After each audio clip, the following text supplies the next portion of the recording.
Blessed be everyone. Hello and welcome to episode 12 of Black Magic Talk. We are here with the wonderful Dave Lee from the UK. I'm very excited to, interview you and meet you.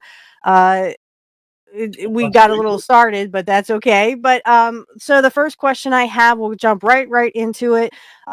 Is tell us a little bit about yourself and how you got on your path. Cool. I got on my path a long time ago, but it's kind of like it's one of those stories. I suppose I've told it various times. When I was a little kid, I think like most little kids, I believed in magic, and I've got evidence for this because when I was about 3 or 4, I asked my dad. It was at the beginning of my birthday, and I asked for a birthday present. I wanted a sooty style magic wand from the little TV cartoon character Sooty. Well, yeah, a puppet character, that can do real magic, that can make things happen. And my dad explained to me in front, I've still got this vivid visual image in front of this row of shops. My dad explained to me that magic wasn't real. So, a few years later, I realized that the nearest I was going to get to that sort of thing was studying science. I realized that there were lots of things going on that didn't have a convenient scientific explanation. But then I sort of took another lurch into the normal world and did a science degree.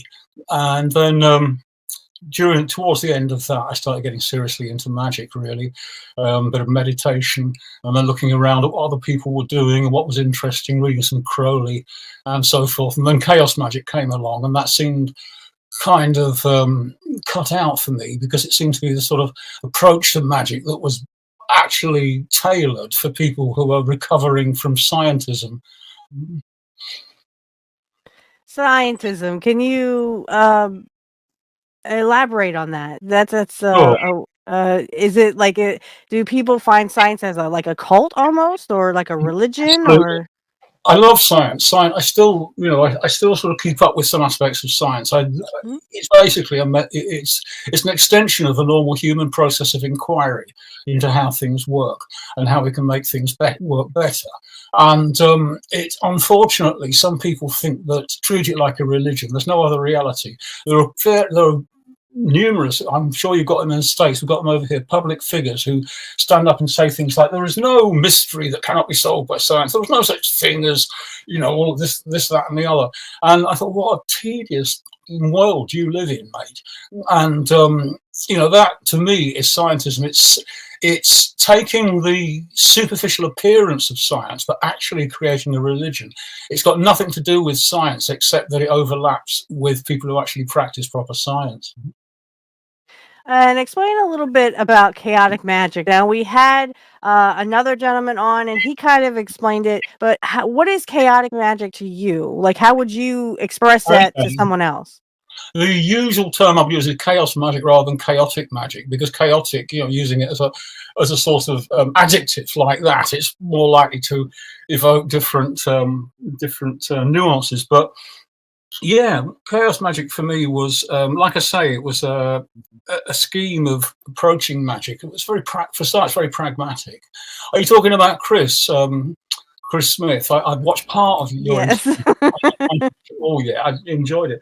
Yeah, and I agree with him. It's pragmatic. It's about what works, and it's about an approach to the mysteries which is practical, so that you, rather than having to start off believing in God and angels and demons and all these other things, you can actually go straight into some experiments which show you that the universe is a lot more complex and a lot more, or rather, it's a lot more sensitive to will than scientism would tell us, as we try to emerge from that dominant religious culture. And so that was one of the appeals of chaos magic. I would say that its kind of core USP, as it were, is that it's about belief. It's a scheme. It's not really a system of magic. It's more of a scheme for looking at systems of magic and seeing what you have to believe to get them to work. So if you go and, I don't know, let's say you go out and call on ancestral forces, ancestral characters, you've got to believe that that's possible. You've got to step outside of scientism straight away and say that for at least the next hour, I'm going to believe that's possible. and then you might fall back into a normal sort of scientism world for a while, but of course the effects build up. I think that aspect of it was inspired, even though Pete Carroll was the person who articulated chaos magic first in Liber Null in 1978, it was inspired by the works of Robert Anton Wilson, the American writer who wrote Illuminatus, that 3-volume novel, and various other books about magic, about his own magical journey. Very interesting. And one of the things he came out with was this concept of multi-model agnosticism. In other words, whatever's happening, I don't claim to know exactly what is happening, but I can go from different beliefs about it, different reality tunnels, as he called them, from one to another. So that, like, if I'm sitting there working out something about house sale, I have to be in lawyer mind. I have to think in legal terms. If I'm doing physics, obviously that's science terms. If writing an article for lots of people to understand, I become a little like a journalist. If I'm calling on spirits, then I need to be a magician. And if we refuse to change belief in that way, it narrows us down fantastically to the kind of idiocy that scientism wants us to engage in, and other religions in general want us to engage in this very narrow form of idiocy. And whereas chaos magic says, no, you can move from one belief system to another. None of them may be absolutely true, but they're all usable because they create effects in your life. And you said calling on spirits. So talk a little bit about that. Can you see spirits, hear them, feel them? What is kind of your je ne quoi? Okay, I don't usually see spirits. That's very rare indeed, except on higher doses of psychoactive sacraments. But I generally I have a sort of what an NLP person might call a kinesthetic truth process. I know whether things are real or not as a result of a feeling in my body, and so I can actually converse with what start off as being imaginary beings through that. And so I can get a sense of there being a presence, and I can work with it. Occasionally, I get little flashes of visual stuff. So for instance, I'm working with one of my very distant ancestors that I scried, that I found by by sort of imaginative deep meditation. And I suddenly had an impression that he was wearing a mask, this red mask. And I knew so much more about him once I got this visual picture. So occasionally I get these, but that took months of working with that spirit before I even got a picture. So, yeah. Why the red mask? Was it sort of like he was at a party, like a masquerade party? This is a long story. I'm not going to get into the details, but basically what I did is I followed through. My own ancestry is complex, my own childhood is complex, but rather than get deep into that at the moment, I tried to find really interesting ancestors because I know very little about my ancestry. And I did a method that's been written about in a book by a guy called Daniel Fuhr, where you scry the mothers of your mothers, the fathers of your fathers, the fathers of your mothers, and the mothers of your fathers. So you scry 4 different lineages, and you keep going until you find someone who is very powerful and very bright. Someone you can really yes, this person's really cool, they're really on it, and there's a lot of energy of them still left. And of course, you cannot know exactly, you're not looking for historical facts here. You're looking to sort of then go into some archive and find out whether they really existed. This character I'm talking about probably lived during the Ice Age in one of the Mediterranean colonies. That's the kind of vibe that I got. This is many thousands of years ago, and the picture of him on a mask was something to do with his, he was a member of the royal family, and that's something to do with his role. Wow, that's unbelievable, I think. So tell us, so you got into chaotic magic, or chaos magic is what you say.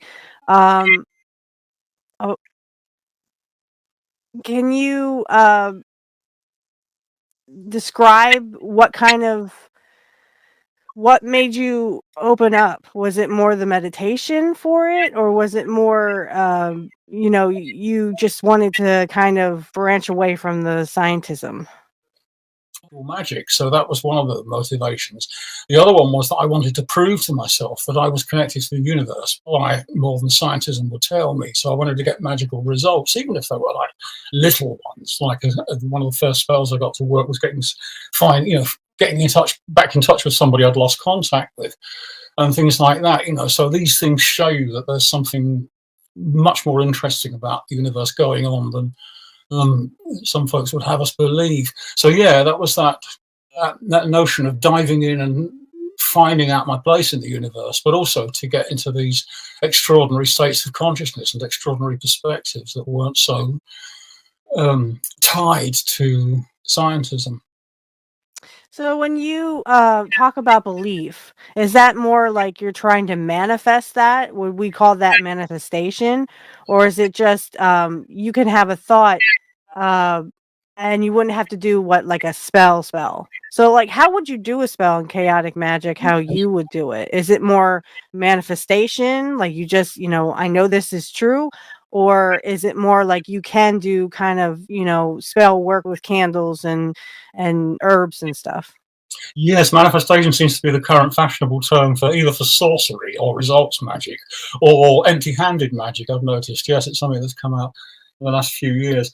Yeah, that's how I understand it anyway from what people have said. I'd say belief is the envelope of what you're doing. You need to know, first of all, that you can do magic, and after you've been practicing for maybe just a few months, you'll get that. Maybe, the first time you do it, you'll get that.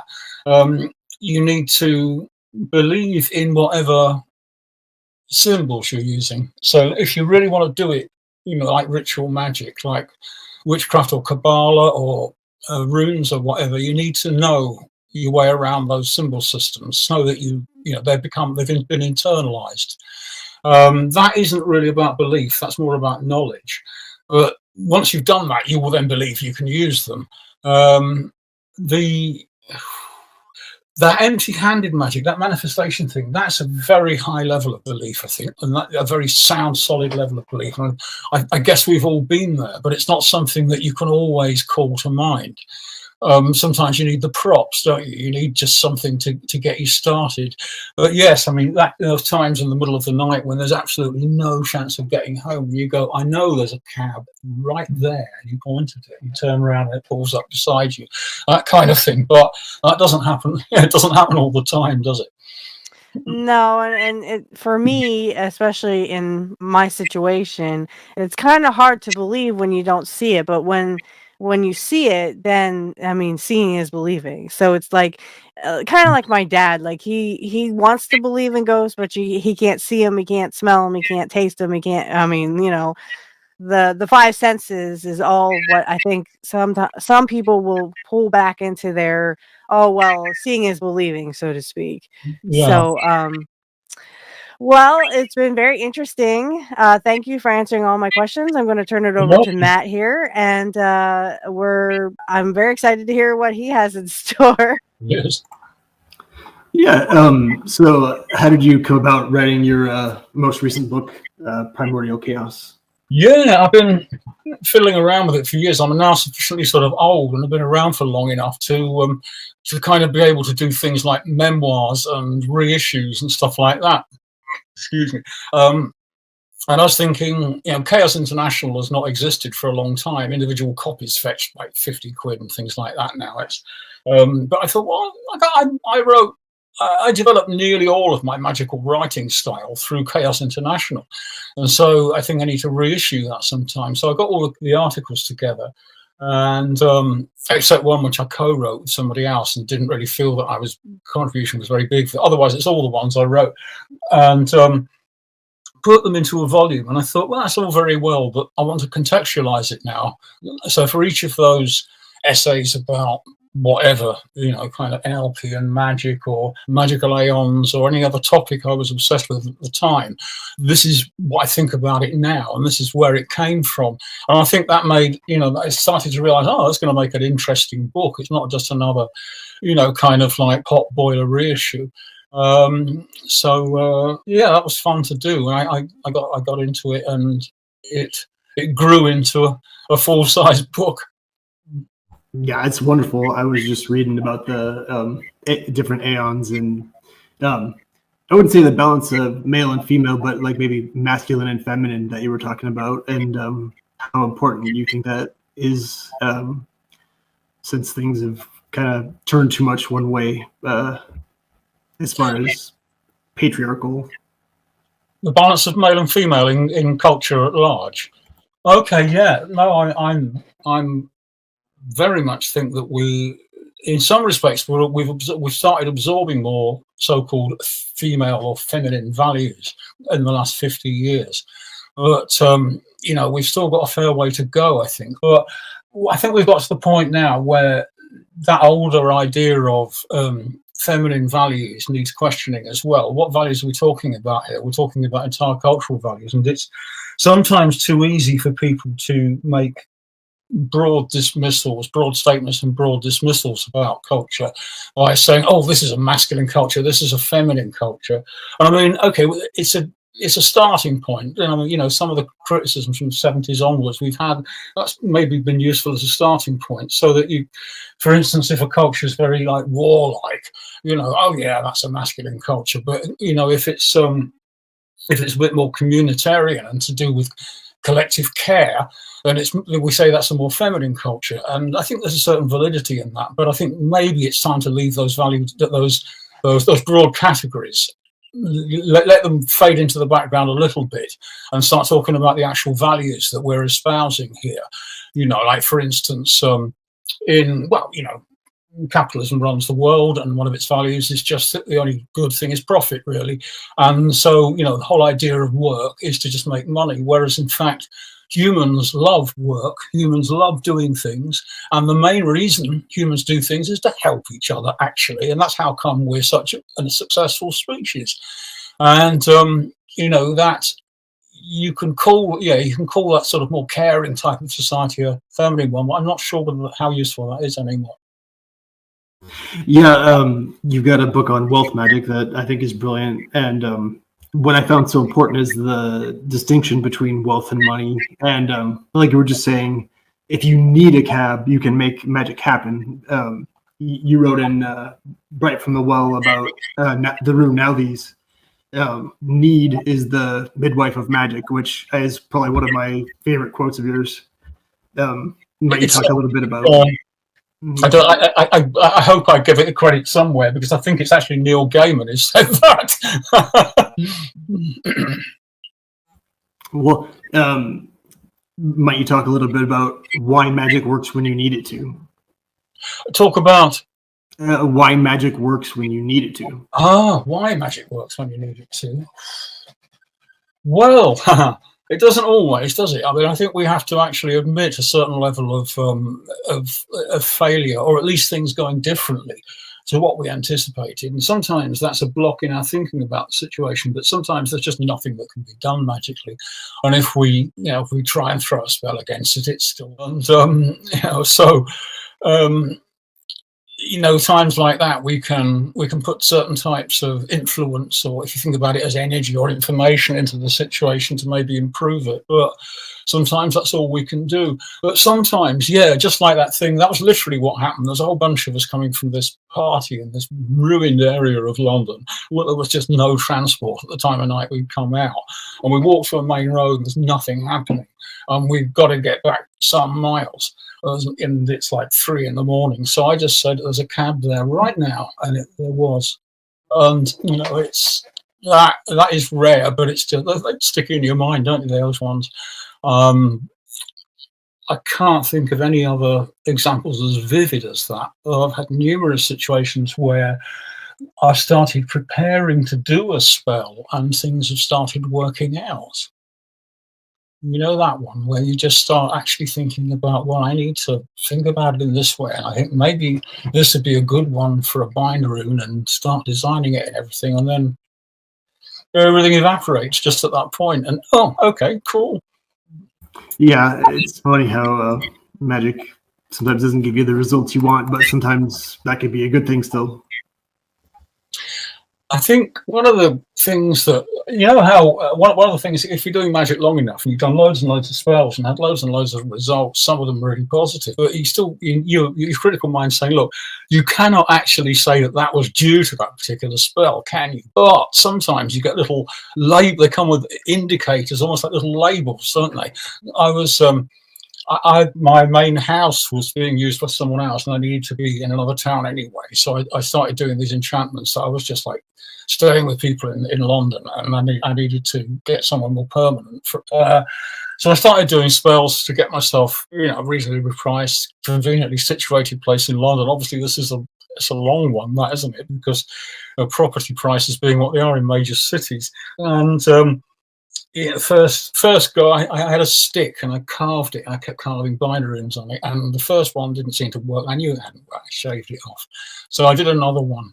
Oh, and that didn't seem to be working after a few days. There's a feeling that it wasn't working. So I shaved it and I made a third one. And all of a sudden it all clicked together. And the thing was, I was actually at that point staying with a friend of mine who on couch surfing at his place and he was in the process of splitting up with his girlfriend, so he needed somewhere to live. And so, you know, I was expecting to get a place for myself. I turn up at this this housing organization to try and find a place, and this woman's showing me around this flat, and I said, you realize that I put down as a single person and you're showing me a 2-bedroom flat. You know, I don't know how this works with your system. And she goes, oh, that's a point. So I've just phoned my line manager, blah, blah, blah. Yeah, they said you can have this one if you want for just £6 more a week than the 1-bedroom places we have. What? So I've got a place for Jim as well, my mate. So that kind of came with a label on it. This is exactly what you need. That's awesome. Do you have any workshops planned soon? Or I've attended a lot of your workshops and they're always very brilliant. Oh, thank you. Do you have anything planned? Sorry, I'm a bit deaf, as you can see. Not actually. Yeah, I've got a fairly long one planned, which I might do a live version of. I'm not sure when it will start, though. It might not be till like the winter. I'm giving myself a bit of a break from the online stuff at the moment because I've got some commitments. I'm doing the Occulture. Well, it's normally Occulture Berlin, but this time it's Occulture in the Italian hills in September. There's a retreat, and I'm one of the 5 presenters at that. So that's about a week. So that should be fun. And I've got couple of other things I'm committed to, like going away. But so yeah, I'm not actually doing much online stuff until later in the year. Yeah, I really liked working with Kawapor, the egregore of how I experienced it was from the IoT. Might you talk a little bit about Kawapor? I think that's an important entity. Sure. Kawapor was an incredible learning experience for me in terms of how how you can get so much more out of certain kinds of magic. Excuse me. Back in about 1994, I had a magical group in Leeds, and we decided to create a healing servitor. And so we just put together a very simple path working. Everybody closes their eyes and visualizes this thing, and it seemed to be working well. And it got used a little bit. And then the next year, we went to a much bigger meeting and said, okay, let's bring this out. We'll bring it out to more people. We want to give this to more people. It seems to work. So we all did this working together to give it a name. It hadn't even got a name. It was just the Healing Servitor, and a name and a sigil and more of a story. And that's what happened. And the story got a little bit before. I did some scrying on it. Somebody else did some scrying on it on a different continent without even referring to each other. And we got very similar things about it living underwater. And, and it being fantastically ancient, even though we thought we'd created it. And so we're getting this deep mythic story about it and building that up. And then it got its own name. And then it seemed to really take off. And that's when I realized that it was an egregore entity, and it wasn't just a servitor. A servitor is it's what they call a tote mechanism, isn't it? Test, operate, test, exit. It's just, all it is just do this, do that, stop. And that's what a servitor is. It's more like a little machine, a friendly little organic machine. But an egregore entity is much more like, well, it's much more like a person. Or no, it's not nothing like humans. It's much more like a strange elemental god of some sort that's been assembled by the conscious effort of a number of people. That's one of the key things. You can't start one of these off on your own. You work with it on your own, but it's originally assembled by a group of people. The other main feature of egregore type entities is they have a lot of chaos in them. In other words, they're capable of making judgment calls instead of it being just, are things as they're supposed to be? No. Do something. Yes, they are now. Instead of that, it's much more complex judgment calls. And for that, just like us, we have a deal of chaos in us. There are all sorts of loose ends in our consciousness. And this is the open-endedness of consciousness is the thing that makes us such extraordinary beings. And this, if we can feed some of that into a spirit that we are beginning to assemble in our group, an egregore entity, then we will give it that power to make decisions. With Kawapura, I think it just came about through so many people getting involved and bringing different inputs into it, and then these scrying bits that came up. With other entities, we've used slightly random techniques, like sort of action painting type stuff to get sigil impressions. And one of them, there was the use of an alarm clock that went off at a random time to shock everybody in the ritual, so that would be a massive focus for what came next.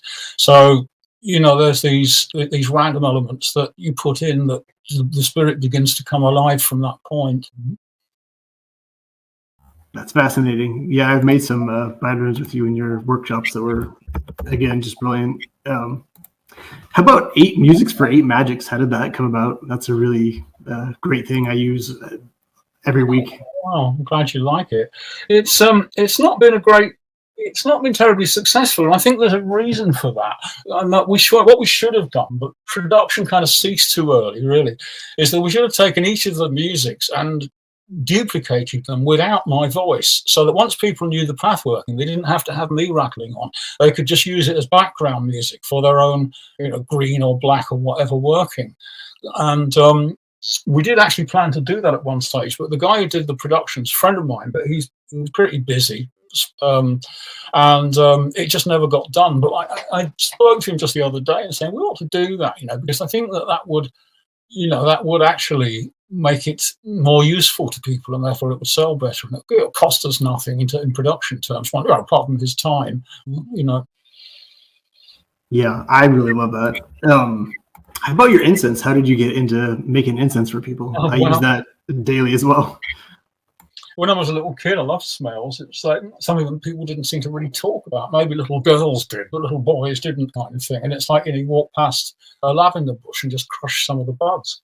Or we had a honeysuckle in the garden, and it would bloom in the summer. So you walk out on a summer's night, and there'd be this dreamlike perfume. And so I was always strongly moved by smells. Once I was not brought up to be particularly religious, but I went to some service. I forget what it was, presumably somebody's wedding or funeral. And when I was a little kid, and it was a high Anglican church, and they were burning frankincense. And I remember that sticks in my mind. That particular moment sticks in my mind because of the frankincense. And then I went to, a free festival when I was about 19, and there was a stall doing things like frankincense and myrrh and things. I bought a tiny bottle of cedar oil and started looking more into what perfumes were made of. I read that book, Against Nature by Huysmans, the decadent late 19th century French writer. And he wrote a book about this guy who tries to live in an entirely artificial environment, about 1895 this. And there's a chapter for each of his artifices, and there's a whole chapter on perfume. And I read it because I was interested in surrealism and stuff like that in my youth. And this is proto-surrealist stuff. So I read it, and the chapter on perfume just stuck in my mind. I thought, wow, there's so much knowledge and amazing, strangeness in there. And then, so I got more and more into perfume. And so when I started doing magical practice in my mid-20s, regular sort of magical practice, not just taking psychedelics, I actually found that one of the most things that interested me the most when I was working, like, basic planetary stuff and Kabbalah, all those basic correspondence stuff that you start off with from Crowley. One of the things that interested me the most is making an incense for each of the planets. And so I got passionately interested in all that. I'd buy different herbs every week and burn them and see what they smelt like, and put together my own sets of correspondences. Yeah, I use those all the time, and those are available on chaotopia.com if anyone's curious to get those. Highly recommend that. So how did you start running stuff online? Was that 2020, or was that something that you had done before? How did I start? Running classes online. Oh, okay, yeah. Well, I've been running classes in the real world with a friend of mine who runs a bookshop, an art shop in Sheffield.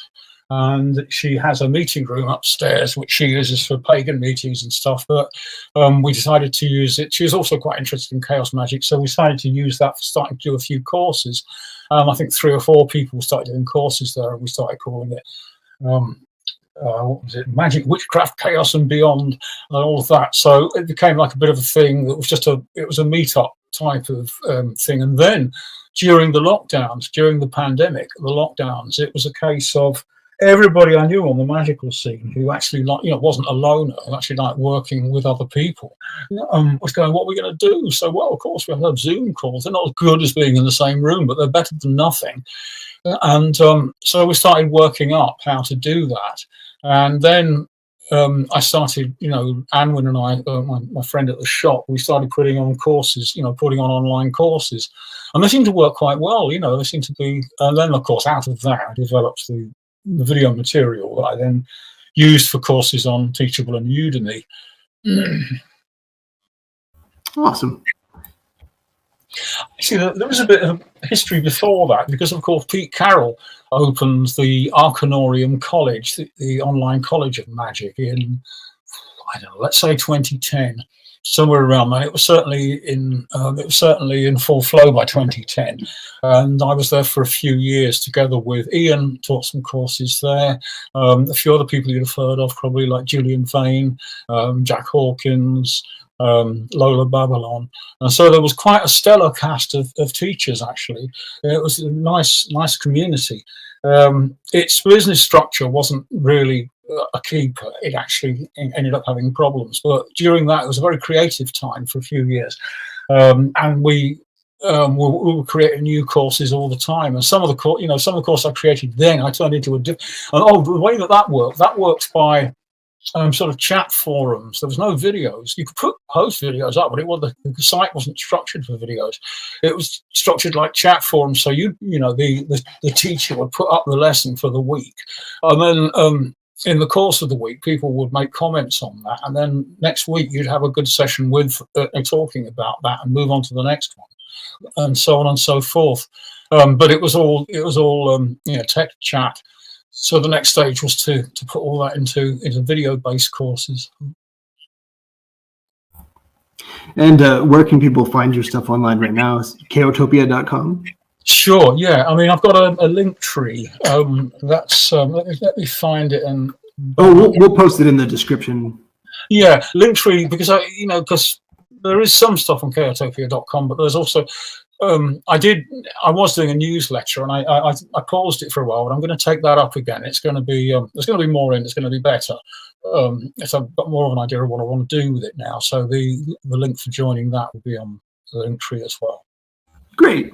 Are you still offering connected breathwork classes right now, or? Sure, yeah, just one-to-one generally, and generally on Zoom, although I'm happy to have people call around at my house, but that hardly ever happens these days. I'm happy to coach people in breathwork. It's a delight when people get it and get off on it. Yeah, I got a lot out of it. Might you tell people about the benefits of connected breathwork? And what is it? Can you tell us what that is? Sure. Connected breathwork is what I call it. two main brands of it. It kind of like started in late 60s, early 70s. The two main brands of it are holotropic breathwork, which is Stan and Christina Groth, and rebirthing breathwork, which is Leonard Orr and Sandra Ray.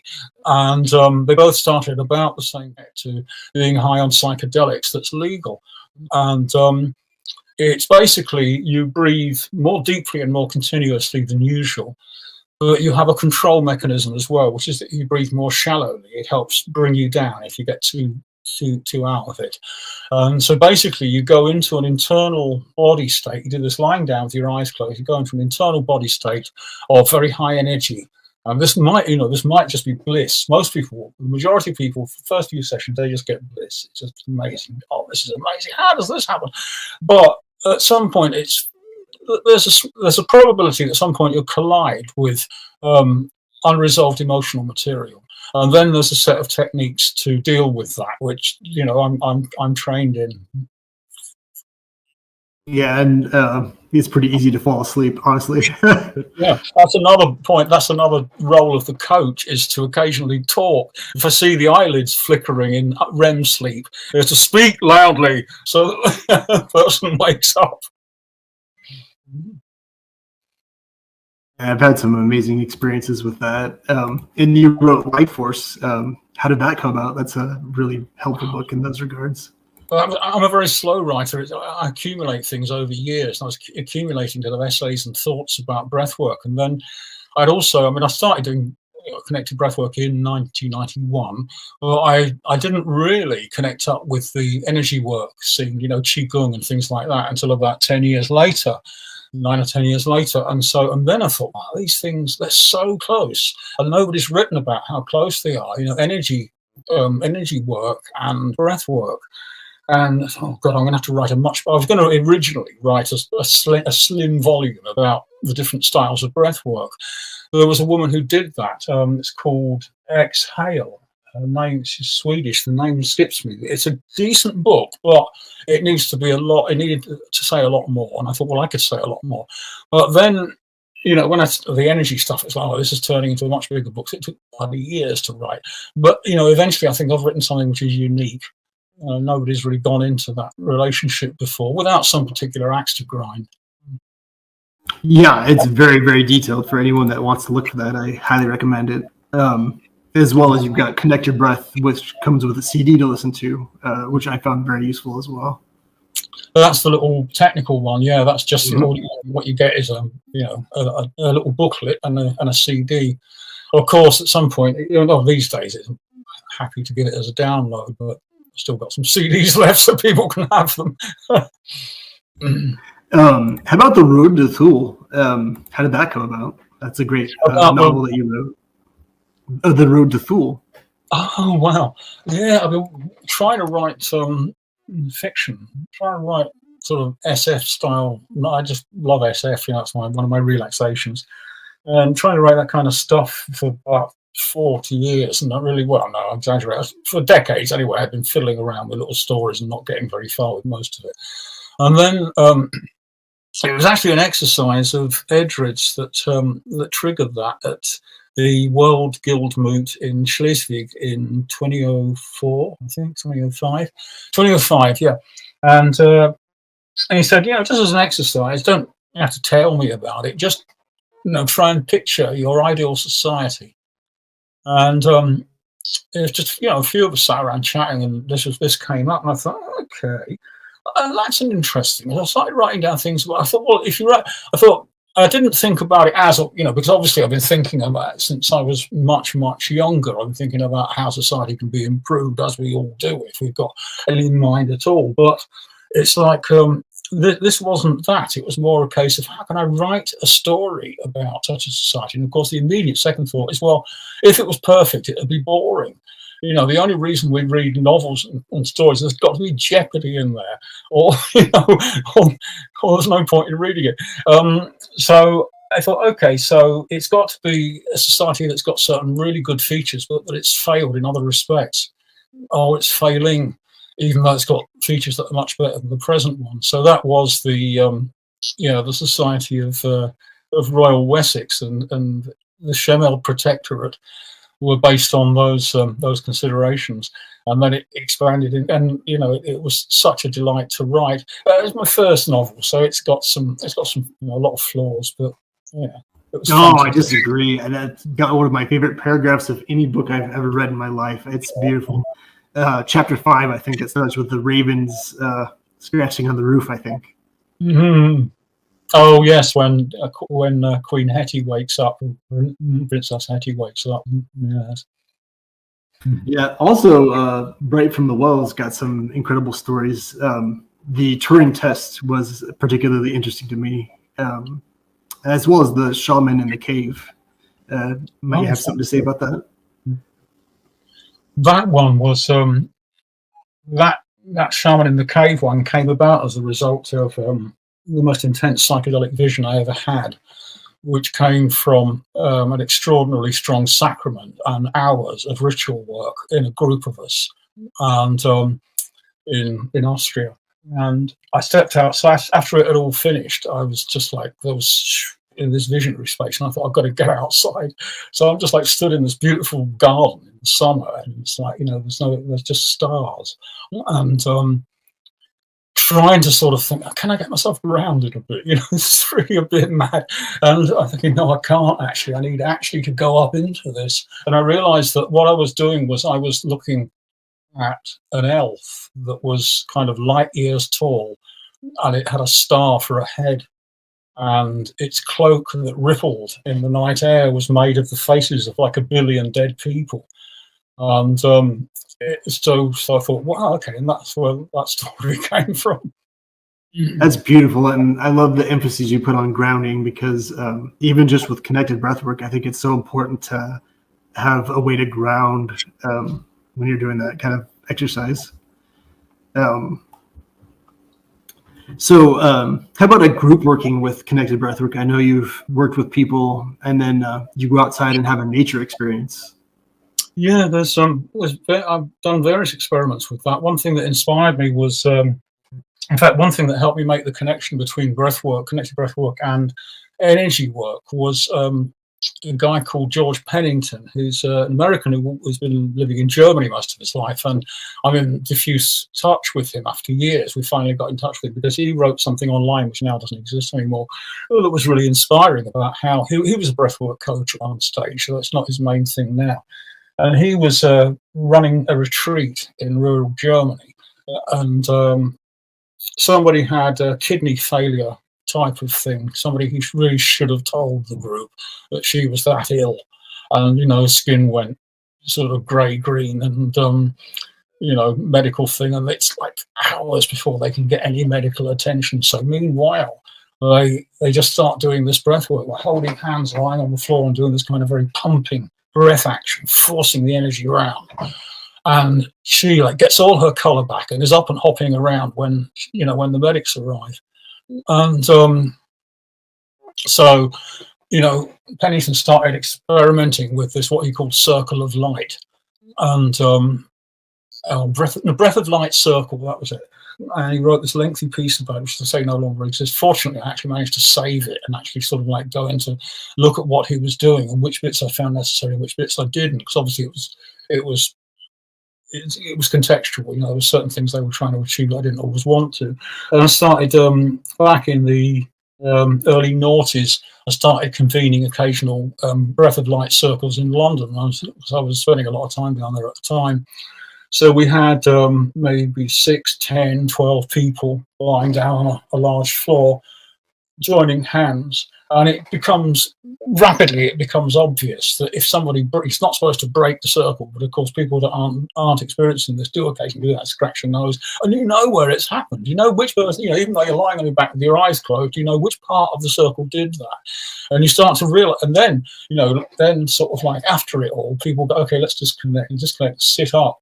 And people who've never really done much magic are saying things like, I can see auras and stuff like that, And the biggest group I did was about 30 people. And a couple of people said, I think I was actually levitating. The power is just incredible. It's just, the thing is, one of the weird things about it is that if you do really pumping, over breathing like that, it becomes hyperventilation and it becomes distressing and unpleasant.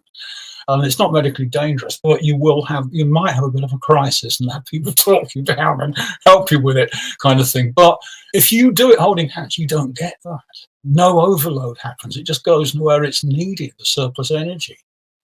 And the only way to explain why people don't get into these, overbreathing crisis modes with the circle of light type thing is that it's actually, the energy is literally being shared and it's going only where it's needed. So That's amazing. Yeah, that and so I've done smaller versions of that. Even in a sort of adult education centre in South London, I did an experimental one with a group of students I had that were teaching basic breath work. And I said, do you want to do something a bit weirder? And so we all just sat round on chairs and did this, and people had interesting experiences. So, yeah, Yeah, there's always interesting experiences in your workshop. I've attended several, thankfully. Might I ask you about your eagle dragon ritual at the end of Right from the Well? That's yeah. I mean, obviously, you're that you're aware that obviously yourself, Matthew, in context, you're aware that I'm a member of the Rune Guild and that I've been practicing Northern magic for some while. And one of the things that interested me was when I was, at the stage of studying the myths as a practicing magician, not the first time through the myths, but kind of the stage where you're doing your 9 doors work or whatever, and you're reading the myths again in order to find out where, to feel deeper into the magic. And there was something about the image of the tree of Yggdrasil, with the eagle at the top and the fallow falcon who sitteth between his eyes, and the 4 hearts nibbling. So it's like, this is the human psyche, isn't it? The dragon is the pre-conscious level of animal survival awareness, the sort of reptilian layer. The squirrel is the wittering conscious mind. The little hearts are the things that are nibbling away at you, the daily stresses of communication with the rest of the world. And the magical self is sitting right on top of your head. It's this big eagle. And however, the eagle has it's still, there's something beyond that self. There's the observer that sees right through. That's the hyperspace aspect of that. That is the it's the flying aspect of Freya and Frigg. The hawk, the fallow falcon that zooms over everything. So that is your cosmic consciousness in context. This is feeding through into the magical self, but then the dragon appears to be sort of at the other end. Isn't that in conflict with it? So I think, okay, the structure is now starting to look very much like the tantric model of chakras and kundalini at this stage. So let's actually, use that, actually turn that into something. So yeah, what you're doing is, the idea is that you're evoking or invoking, choose your term, the dragon by anything that will raise the sense of the life force surging through you. So I suggested things like, rhythmic dance or spinning, or sort of like, making spontaneous sounds, anything like that, or get things moving. Just the over breathing and just generally shaking does it for me.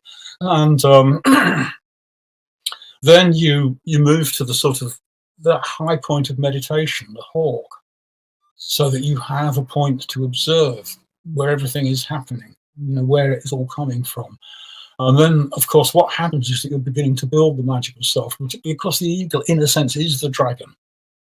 This is like the kundalini thing. The dragon has risen up through you, and it's this, raging ecstasy of magical consciousness. Yeah, I find that to be very powerful. Well, we've got about 10 minutes left. Might there be anything you want to talk about? Or? Yeah, I might mention that I'm doing a memoir book. I'm working on 2 books at the moment. There's another novel and there's a memoir. And the memoir is, again, it's like, you get to a certain age and you think, well, better write it. The memoir is, I've got lots and lots of notes about it, and so it will start to coalesce after the novel's nearly finished. So that's the next thing to do, and then I'll move on to the memoir. But that might interest some people in your audience, because it will be very much about my magical life, even though I'll talk a little bit about my childhood and so forth. So some of the little incidents that I've mentioned, but just in passing in Primordial Chaos, will hopefully be expanded upon in the memoir. So that's one thing.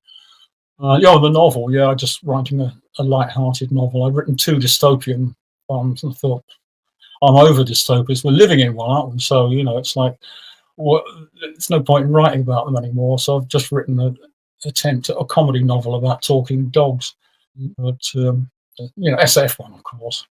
Sort of weird talking dogs, but. That sounds brilliant. I love your writing, so definitely we'll include the link tree, and everyone will check that out when that's ready. What would you consider yourself, David?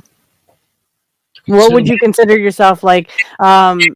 Would you consider yourself Wiccan or pagan, or maybe a mixture of both? I use the term magician. It's a generic term, magician. I'm a practitioner of magic, or a magician. I sometimes call myself a chaos magician, because that is really the closest to my overall philosophy of how magic works in practical terms. I've also referred to myself as like a northern mysteries magician, northern mysteries practitioner, because at a certain point in my chaos magic career, I needed to find the depth in the mundane life that was around me, the history that goes deep through language, through architecture, through society, and find something of the nature of roots in that. And the runic path, the northern mysteries path, has been very helpful for that. So yeah, I also identify as a northern mysteries practitioner. Do you have any deities that you call to mainly, or is there like a favorite maybe that you would call to, or is it just kind of general magic that like a general energy, feminine, masculine? Yeah, I don't work a great deal with deities. I have done, but it's maybe I don't know. Maybe I've got too big an ego. I don't know. But I sort of don't seem to get on very well. A lot of them.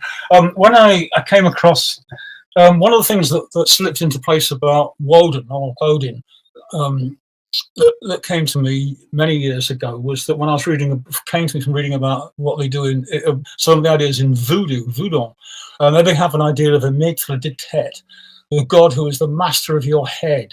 And I thought, wow, that's it. That's my relationship with Woden. He's the master of my head.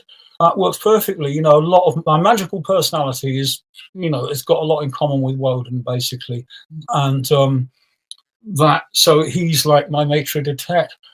So I don't have to invoke him, although I do kind of, politely call upon him when I'm casting the runes or something like that. As for actually invoking deities, I will do that with, sometimes in chaos magic groups, but I don't at the moment. I have practiced with some deities. I practiced with, because of synchronicities that happened around her, I practiced a bit with Santa Muerte. And I have a statue of her and a painting about her right above on my small altar at the side here. And I have had deities walk into my life. Funnily enough, another voodoo one, Apa Legba, just turned up in my life once. And so he says, there's no need to call me, no need to do any complicated stuff. Just know that I'm here. Does he help you with your magic, or maybe like opening you up? I would love to learn about voodoo and hoodoo, because it seems like very similar to the Wiccan and pagan religions, that we have many things more in common than we do different. But I also feel like, do you see some of these circles that you do as maybe like a healing? Like, do you work maybe with Reiki, or is it kind of like a Reiki kind of healing to that person? Because that person seemed like they were healed because of that central breath energy. So can you explain a little bit more about that? Yeah, I've used various ways to help heal people. I've used sort of something that was very similar to psychic surgery. I've used ritual magic involving various deities and entities and so forth. Of course, I've used Kawapora healing servitor, but the healing circle And sorry, what was the specific thing you wanted to know there? I think I might have misheard So something. like in the circle, it just seems like it uses energy kind of like in Reiki, where someone can be healed through that energy that you're producing. Can you talk a little bit about that? Sorry, I didn't realise you were talking about the breath of light circle. Yeah, okay, Hmm. got it. Yeah, well, I see that as kind of almost like a neutral energy. It's just something that's there. I think it comes in different flavors. It carries information in certain contexts, but I don't know that any more than that about it, except in practical terms, how to raise it and direct it. So yes, I've used that a lot. Generally, most of my healing it has some component of energetic work rather than deities. Well, actually, no. I suppose half of it is Carl Paul, and the other, most of the rest of it is energetic work of some sort. I was a friend of mine about 20 odd years ago. She had a kind of recurrent back problem, and she said, "Oh, would you do a bit of healing work on me?" And so I used the runes Uruz and Lagus and sort of like hummed those gently and without actually touching her closely. I was just like very near, sort of like near to her, kind of like beaming this stuff out. And she got very good relief from that. And she said that felt just like Reiki. She'd got a Reiki thing, qualification or whatever, initiation. And oh, okay, I didn't realize that, and I told her what I'd been doing. And so I realized that it was very similar, that Reiki, you've got raw energy carrying images, haven't you, or carrying symbols, like, if it's third level Reiki or something, you get those symbols. Somebody took me through all the Reiki levels, but in a way I was already doing that kind of stuff. So I've never really identified with Reiki as such, but I respect it enormously because it definitely works. So it is similar. Yes, it's energy with information loaded in. Yeah. And talk about the breath work. So you said it's kind of like hyperventilating, but not in a way. Yeah. How is it different from deep breathing or remember or like focusing on a certain body part of your breathing to take you into a meditative state? Can you kind of explain that a little bit deeper? Okay. Well, you're raising more energy, basically. I'll demonstrate. That's probably the best thing to do. This is a fast, full breath in connected breathing, as it would be for me now. It'll be a different rate for you, and it'll be a different rate for me tomorrow, maybe. But this is how it is for me now.